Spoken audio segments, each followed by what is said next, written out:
A lot of people don't understand is that practicing fitness in yoga definitely help to develop parts of their brains. Simple as that. Body is filled with filaments, muscles, cells, a lot of good stuff, right? And when you are practicing exercises that require you put your attention into that posture, that exercise, that challenge, for instance, your filaments, your muscles, every single part of that connection, the ligaments, that network that sends the message from your brain to that muscle itself that you're practicing, that movement. It's creating that connection. It's a learning about your space, about where you are at. The yoga mat, for instance, could be any sport.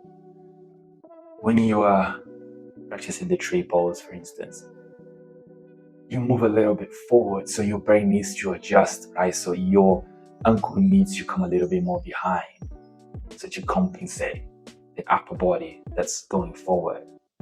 And that complexity is what makes your brain develop, right? On paper, it looks stupid why someone practicing balance moves, or for instance, inline skating that requires a lot of balance as well. Constantly have to balance yourself, position yourself so you don't fall down. But that is the thing, those activities, and practicing yoga is one of those as well. And also, fitness with me is all about balance as well, because it's a lot of movements that require you to keep yourself up and balance yourself.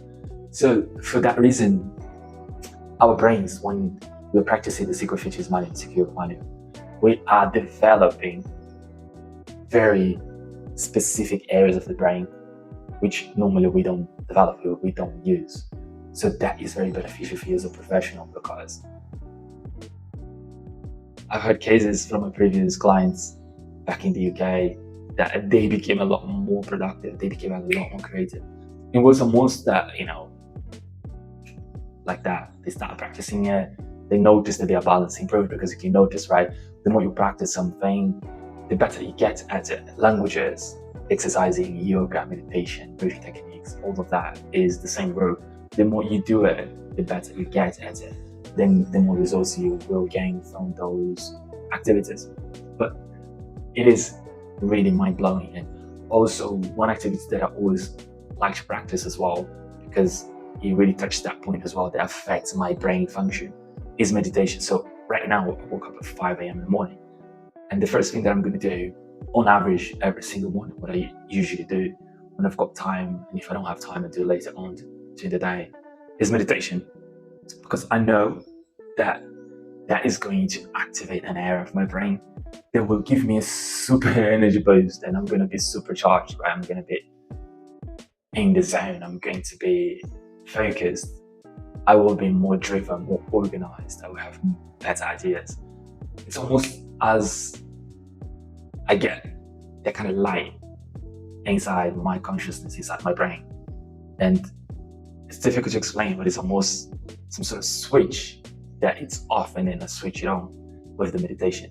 And that is the beauty. I'm activating areas of the brain that before the meditation were kind of sleeping, and it needed that kind of push to activate it, if that makes sense.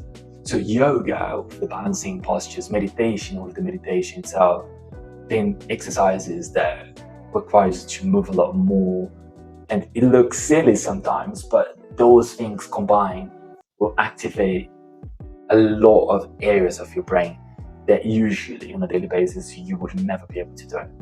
And that is almost like magic, but it's not really magic, because it's being already scientific proven that occurs, that happens within the brain.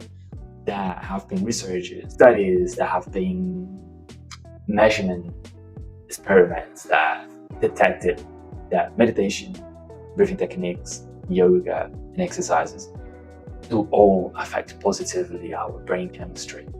And that is magical.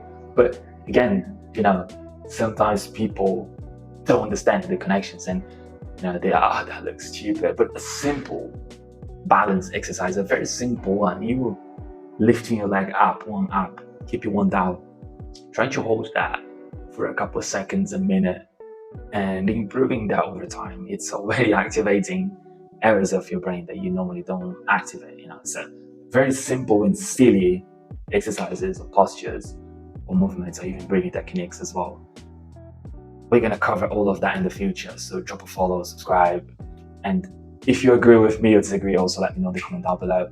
But all of that, even simple and small things, do help you to become a much better professional.